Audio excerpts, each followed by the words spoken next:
Hiya friends, welcome back to my channel. Today we are going over the 5 books that changed my life, and I am hoping that they will change yours as well. Before we get started, I want to go ahead and go over our affirmations that we always go over in every video to get you started for your day, evening, or whatever time zone you're in. Alright, it is success is easy for me. Success is easy for me. The more times that you say this, say it with more and more gusto.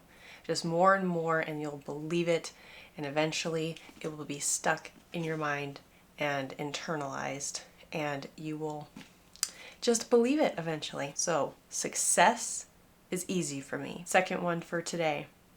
I am able to take on every day.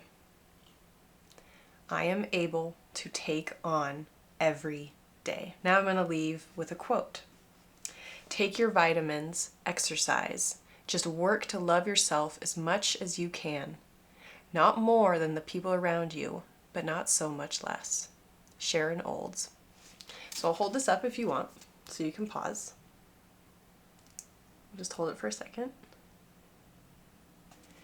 Okay, repeat that at least 3 times, and if you can, repeat it multiple times every single day. So that's what I'm taking with me today, and now let's just get into the video. Okay, I love this topic. I love reading these kinds of books. They are always my motivation to do better in my life. I'm gonna start with one that's on my laptop that I don't actually have a physical copy of because I read it or listened to it on Audible as an ebook. This one is Breaking the Habit of Being Yourself by Dr. Joe Dispenza.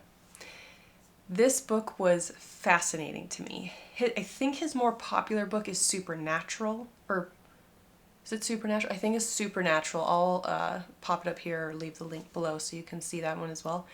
That's the one that I'm most familiar with. I haven't read it, but that's how I found him on this one. But anyways, this is basically the manifestation portion in scientific form. So if you're kind of a little just not fully convinced that manifesting and your true brain power can actually work, this book will hopefully completely change your mind on that. He goes into different scientific studies on how the brain has changed people's lives, all the way from diminishing cancer as well. So this is one of my favorite books because I love seeing all of my beliefs backed by scientific results, and it was just incredible. I thought he did a great job. This is my kitty. I thought he did a great job writing. It was very interesting, and it wasn't that hard of a read either. So this changed my life because knowing that there are actual physical results from the way that you think really convinced me and showed me that anything that you put your mind to, you can accomplish. Like, you can see and feel the actual results, basically, and I just thought that was fascinating. Hi! You're being so sweet! He also takes a deep dive into meditation as well. I'm not much of a meditator.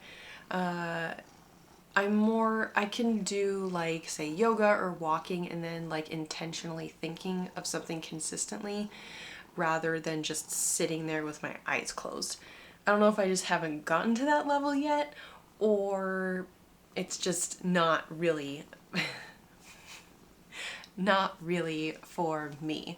I really like movement in my life, and movement helps me think better.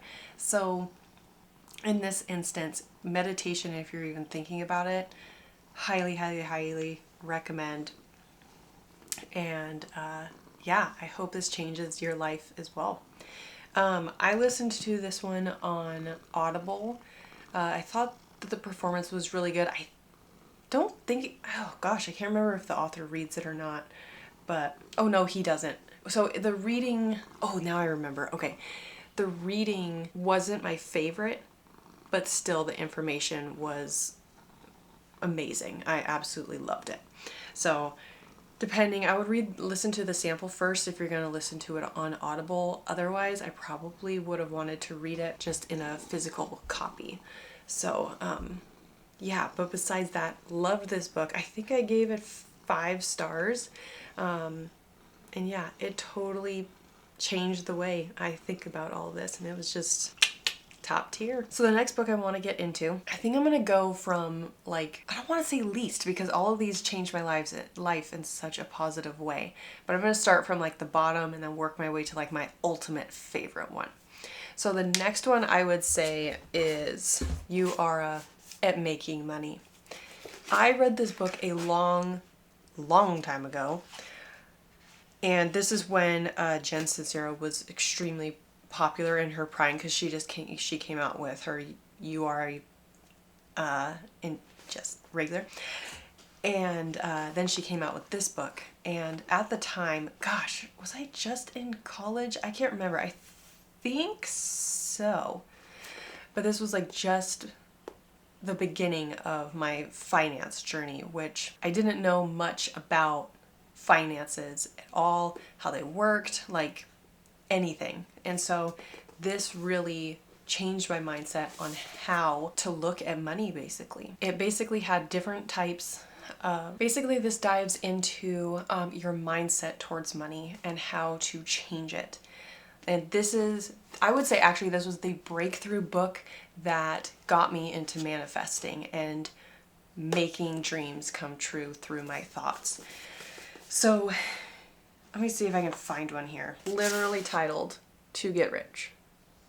And then she goes into money mantras that you tell yourself. And after that, then you go into different writings, which, you know, there's tons of studies done that writing correlates very closely to achieving goals by actually writing them down consistently.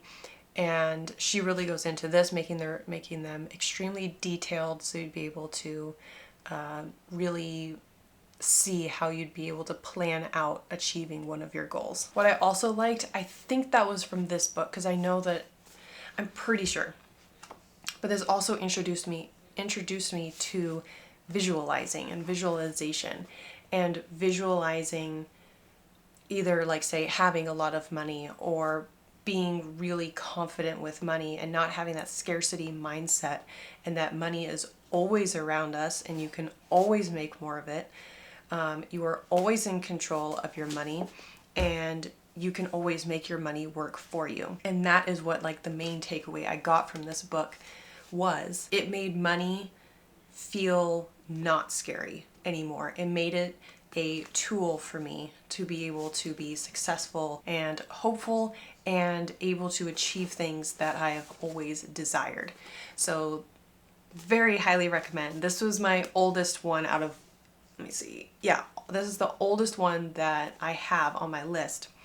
And it's still up there with the ones that have changed my life. I would say actually this one has probably changed my life in the longest run. All these other ones are newer, so, you know, I guess this other one too. But this one I would say has had the longest success rate out of all the other books. So definitely recommend this. 5 out of 5 stars. I honestly kind of want to read it again, but at the same time, I don't really need to, but I'll always have it on my shelf so I can always reference it and use it as a reminder from where I was and where I am now. Okay, so the next one, I can't decide. I think I'll just go ahead and do this one. The Crossroads of Should and Must by L. Luna. I read this in an hour. I think it took me 2 days, but I read it for a total of just 1 hour. Very quick read. As you can see, it's very visually appealing. She's an artist, and she makes that very apparent in her writing and everything. It's a beautiful little book here. But this literally goes through your thought mindset towards the should thoughts and the must thoughts. And I'll just read the definitions of should and the definition of must is how she put it. So the definition of should is how other people want us to live our lives. It's all of the expectations that others layer upon us. Sometimes shoulds are small, seemingly innocuous, and easily accommodated. You should listen to that song. At other times, shoulds are highly influential systems of thought that pressure and at their most destructive coerce us to live our lives differently. Oh my gosh, I literally forgot about this and this is amazing. I'm gonna highlight that. And here's the last little paragraph. When we choose should, we're choosing to live our life for someone or something other than ourselves. The journey to should can be smooth, the rewards can be clear, and the options are often plentiful. Now, I'm going to move on to must. Must is different. Must is who we are, what we believe, and what we do when we are alone with our truest, most authentic self. It's that which calls to us most deeply. It's our convictions, our passions, our deepest held urges and desires, unavoidable, undeniable, and inexplicable. Unlike should, must doesn't accept compromises. Must is when we stop conforming to other people's ideals and start connecting to our own. And this allows us to cultivate our full potential as individuals. To choose must is to say yes to hard work and constant effort, to say yes to a journey without a roadmap or guarantees, and in doing so, to say yes to what Joseph Campbell called the experience of being alive, so that our life experiences on the purely physical plane will have resonance within our innermost being and reality, so that we actually feel the rapture of being alive. Choosing must is the greatest thing we can do with our lives. That was 2 pages, y'all. I need to highlight. I forgot to highlight. Okay. I need to also tab that because I will reference that back at some other time. But come on. You can see how this was, you can see how this was extremely motivating and really trying to help you find your passion, basically. There are multiple exercises in here that help you go through different scenarios and ways to forgive yourself, to find your passion and find the thing that makes you most complete. It's called the empty chair. I tried this one. I thought this was great. Basically, it's just yourself. I just sat on the ground, but you can sit you have 2 different chairs, and then one is empty. And then so one side, that's basically what it is, but it's basically to have a conversation with yourself. It can be any topic, but we're going to use the must and should and let them talk to each other, basically. So your must, part of you that has strong urges, convictions, intuition, and feelings. And sitting across from you is your inner should. That part of you that chooses to live life in ways that are not congruent with your personal truth. You would switch after you do all of that. And then when you're switched around, so then you're going to reflect and you're going to be like, okay, how do you feel looking at your own should? Are you annoyed, grateful, angry? Do you have questions for should? And then you ask yourself, and then you switch after that. And then it's probably good to do this in a private area where you can just really let loose if you can. But whatever you do, you want to just be as authentic as possible. And I thought that was really good. It's very freeing and really had a lot of things come up that honestly I was kind of surprised about. So highly recommend that. That's kind of like with all these, it puts you in a different mindset of when you hear that little inner voice where it's like, oh, I should go see this movie, or oh, I should go clean this, or whatever. Well, you kind of have to, but you know what I mean. Or I should take this job, or I should live in this place, that you want to listen more to, I must live in this place. I must take this job. I must help this person. I must volunteer at this cause that I love. You're listening to like your heart, that the feelings that your heart is reaching out to. It's more listening to your heart and your intuition rather than the brain part where you're like, oh, I have to do this kind of thing. Like, I need to keep doing this, when it's more like a dread rather than something that sparks that little bit of joy. That's what I have been very much trying to work on, is that I am trying to follow that little voice as best as I can. Like, there's a new book that I'm reading. Tiny, tiny, tiny example.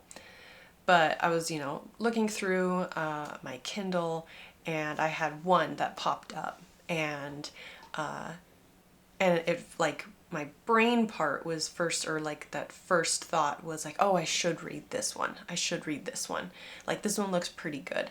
But then there's that second little voice that's like, no, I don't want to read this. I don't want to read this. And like me before, I probably would have purchased that book to read, just because more of what I have read, and it looks really cool, and the reviews are really good, but there was still that little voice that's like, no, don't read this one. Don't read this one. And so what I did, I listened to that, and then I kept scrolling, and I was just looking and looking, and then another one that came up, I had heard about it for a little while. It's not a new book, but it had good reviews. It's not too long, and instantly in my mind, it changed to, yeah, let's read that. And just that little bit of like hopefulness, that lightness that came back, I listened to that, and that was the book that I ended up reading, and it's really good so far. I'm only like 20 pages in, but I was like, heck yeah, this is great. So that one will probably be in another video eventually, but I gotta finish first, obviously. So very excited about that.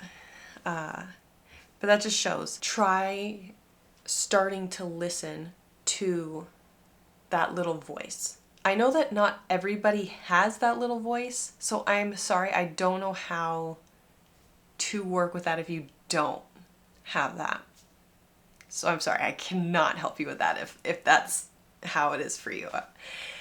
I would just do my own research and see how that works. Start listening to your intuition. Start listening to that little bit of lightness that comes to your soul when you think of something else. Maybe there is a movie that you want to go see, and maybe nobody else wants to see it, but you want to see it. Just go treat yourself. Like, it's a dark room. Nobody cares. You're gonna go in there, get yourself some candy and popcorn and a drink, and enjoy the heck out of it. And, once you start listening and following those thoughts and feelings, you're gonna start practicing more self-love and being more true to yourself. So with that little tangent, let's move on to the fourth one already.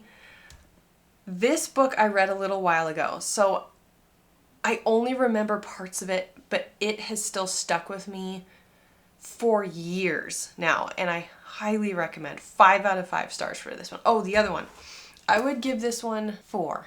I think I actually gave it 5 now that I think about it, so never mind. I think I gave it 5.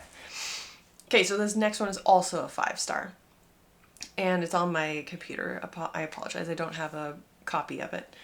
But it is Influence is Your Superpower by Zoe Chance. Basically, the title kind of gives it away already as it is. And that is how you can use influence within yourself to influence other people, basically, and influence yourself as well. There's a list here that actually is really helpful for like the main takeaways, and I'm going to use it as a little bit of help because, like I said, it's been a while since I have read this. Yeah, anyways, it's like I apologize, it's like half cheating. So I'm gonna read it to you. Sorry, I had to run downstairs because I forgot my cat was outside, so I'm a little out of breath. So my takeaways from what I remember is that the author really went into detail about specific behavior patterns, different studies, and just general ways of being that make you even come across as more of an influence. She even, like, my favorite one was, it was a behavior thing, and she compared voices to different people, and basically saying that people with higher pitchy voices didn't sound as good as people with lower voices, and didn't listen to the higher pitched voices as much as they did to people with lower, calmer, more steady voices as well. And I was fascinated by that. I think she went into like the percentages and all that kind of stuff. It was just fascinating. And I think there was something with clothing or color. I can't quite remember. I told you it was a little while ago, but so good. So if you like that kind of read, I highly recommend this. It was not very long. I think it was only like 200 pages. I know it was really short. But anyways, she also goes into like your limbic system and how you shouldn't listen to your limbic system if it is basically out of whack. You don't want to be like stressed or, well, I feel like everybody's kind of stressed, so let's use a different example. If you're hungry or tired, you don't want to be making decisions during that time. So like for me, I don't want to be making decisions late at night or like right before bed, because I know my energetic mentality tanks after like 6 p.m. It's like we usually like a gradual, and then like after 8 it's like all the way down. That's like a good example, at least for myself, that I want to wait. Like say, even if it's something as simple as what you want to have for lunch that like the next day, I'm not going to be making that decision that night. I'm going to wait until the next morning when I've had a little bit of sleep, I've woken up, I'm still in theta waves, you know, the whole thing, when I'm still chill, and I'll make it then. So it kind of, this book goes into that and just really gives a good, well thought out examples on how to be influenceable. It's awesome, absolutely awesome. I listened to it on Audible, and I think the author reads it, but either way, it was a great performance. So it was really good if it hasn't changed. So I definitely would recommend probably to listen to it on Audible. I wish I still had a copy that I could keep on my bookshelf to reference back. But yeah, so good, highly recommend. Okay, and my fifth and final book is my absolute favorite right now, because I just finished it only a couple weeks ago. Quick read. It is Everything is Figureoutable by Marie Forleo.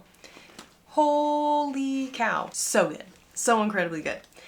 I needed this book so much when I started reading it, and I can't even remember how I found it. I think I probably saw it on Instagram or something. I don't know. But I am so glad that I did. I swear, those kind of things, I'm like, it was fate. I was supposed to find this.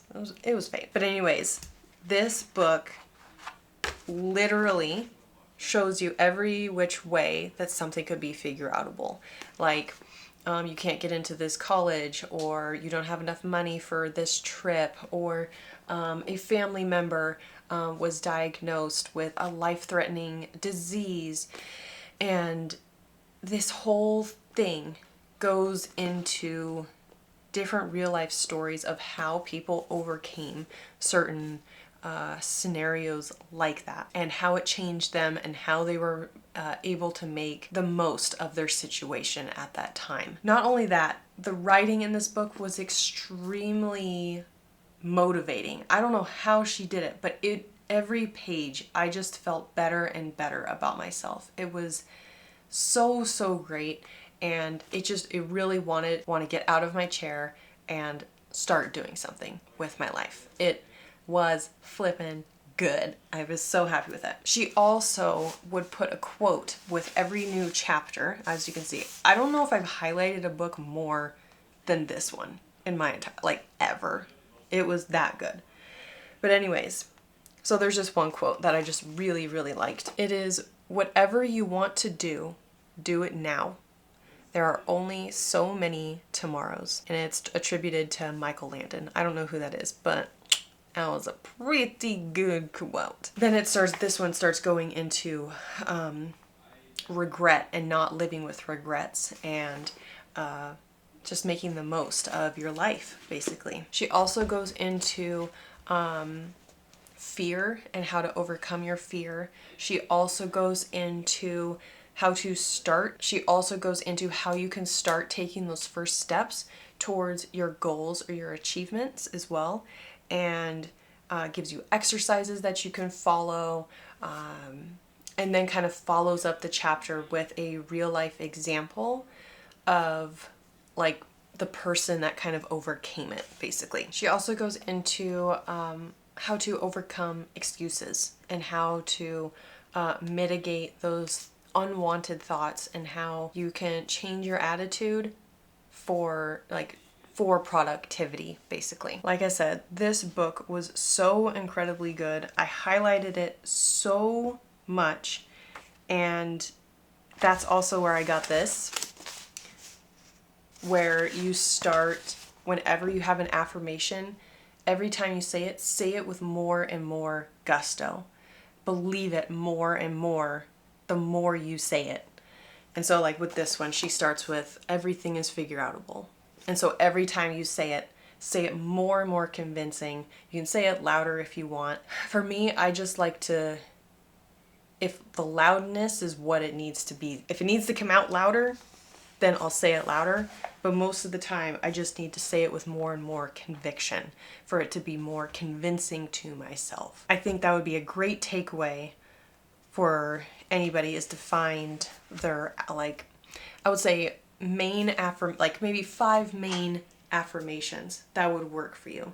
And then every single day, you could just repeat them 3 times. But those 3 times, make them as convincing as possible. And if you need to say it in the mirror, if you need to be in a dark room and you don't want to be seen or whatever, then do that. If you don't want to say it out loud, say it in your mind as convincingly as possible. I feel like if you say it in your mind, you need to be even more convincing with it. Because everybody has a situation. If you can't say it out loud, then do the best that you can with what you've got. Thank you so much for watching this video. I hope you got something out of it. I hope one of these books will change your life just as they changed mine. If you do, or if you have read these books, I would love to hear your opinions, or if you had other opinions, if you didn't like it, if it didn't help you, I'd be very curious as well. Thank you again for getting this far in the video. I don't know how long it's gonna be now, but thank you, I appreciate it. And I hope that the beginning of your year is going as best as it can.